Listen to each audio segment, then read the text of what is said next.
Happy Friday from the swing. Oh my God, what a crazy week. So we started off with a lot of debate, a lot of open letters from all of the big shops and now employees within the shops. You've got the Nvidia doing their open and secure AI.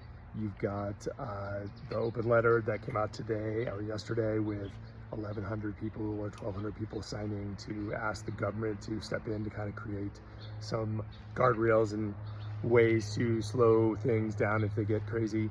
And then you've got the battle with the whole open source letters and posts, which has just been interesting to see, and Anthropic taking a bit more time to respond to their take on open source. On that, I'm actually going to be building, and I'll post an update on this, how it goes, but I'm decided to rebuild my whole OpenClaw, and I'm going to bring in an open source model and run that locally and see how it goes. So I'll share that process maybe next week.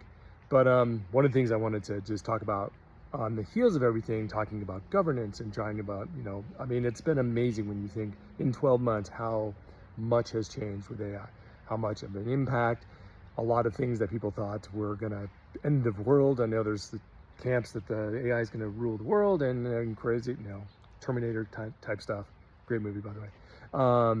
Or things that are just, the opening the doors and opportunities and new ways of thinking of what we can do to solve problems and solve, medicine and helping with counseling with people. I mean, there's so many amazing things that we can be doing when you think about it differently. But anyway, I'm not going to get into those debates. I'm in the middle of where I think there's a good and bad, and the guardrails, security, governance is incredibly important. And I think this is the thing that I'm seeing is I'm starting to look at the roles that are getting posted for AI transformation lead, security governance and operations, strategy manager.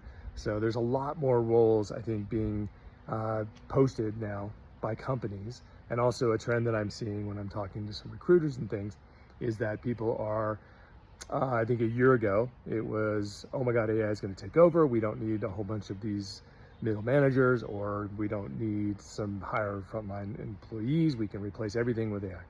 And I think the reality is like AI is great. It can take a lot of the pressure off day-to-day tasks. But as you start, as we know, I've talked about bot shitting and really owning the outcomes, that has to be still owned by teams. You can create great loops, you could automate things. We're at a point pretty soon where AI is already, I think, starting to, but in the general process of how we build outcomes for our teams and ourselves to automate. I mean, I've got some automations that I'm really excited about that are starting to show like, oh my God, cool stuff happening. But really that governance within an organization, there needs to be someone who owns it.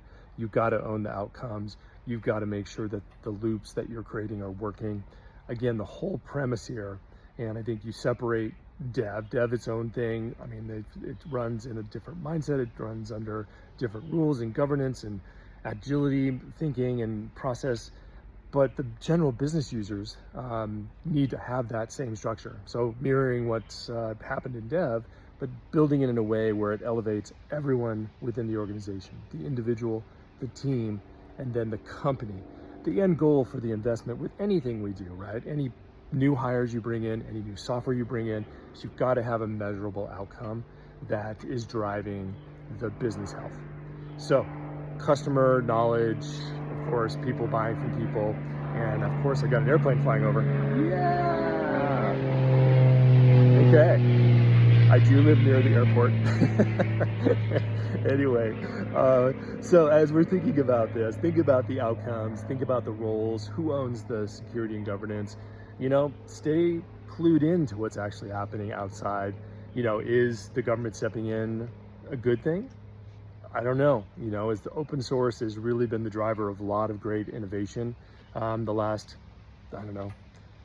40 years of technology. So do we want to cut that off? Do we want to be ensuring that we own where these open source solutions are being used? Of course, whenever there's a way to drive good with technology or ideas and thoughts, there's also the opposite of that, where people are going to use tools to drive negative things and impact people in terrible ways. So, those are the things we want to be concerned about and monitor. All right, well, that was a lot today, but there's a lot going on. Anyway, love to hear your comments. How are you thinking about the open source debate? How are you thinking about government stepping in and controlling AI? Love to hear your thoughts. All right, have a great weekend. Thanks for listening. Lee with XM Elevation.